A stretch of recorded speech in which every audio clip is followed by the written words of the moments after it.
নোয়াখালীর বেগমগঞ্জে দোয়া ও মোনাজাতের মাধ্যমে ফিতা কেটে অতিথিবৃন্দ সহ পাঠাগারের সদস্যরা করিমপুর ইসলাম পাঠাগারের শুভ উদ্বোধন করা হয়েছে। উপজেলার আমানুল্লাহপুর ইউনিয়নের করিমপুর হৈদের মার্কেটের করিমপুর ওয়ার্ড শাখার সভাপতি আবু তাহেরের সভাপতিত্বে প্রধান অতিথি হিসেবে উপস্থিত ছিলেন বাংলাদেশ জামায়াতের ইসলামীর নোয়াখালীর জেলার সেক্রেটারি মাওলানা বোরহান উদ্দিন। বিশেষ অতিথি হিসেবে উপস্থিত ছিলেন বাংলাদেশ জামায়াত ইসলামী বেগমগঞ্জ উপজেলার আমির মাওলানা আবু জায়েদ, বাংলাদেশ জামায়াতের ইসলামীর আমানুল্লাহপুর ইউনিয়নের আমির মোহাম্মদ মামুন আর রশিদ আমির, আমানুল্লাহপুর ইউনিয়ন সাবেক চেয়ারম্যান আলমগীর হোসেন। শুভ উদ্বোধনের আগ মুহূর্তে সংক্ষিপ্ত আলোচনা সভা অনুষ্ঠিত হয়। এ সময় সাংস্কৃতিক ব্যক্তিরা কয়েকটি নাশিদ সঙ্গীত পরিবেশন করেন।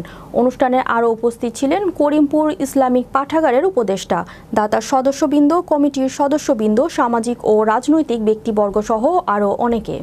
আমাদের নোয়াখালীর গৌরব, আমাদের শ্রদ্ধাভাজন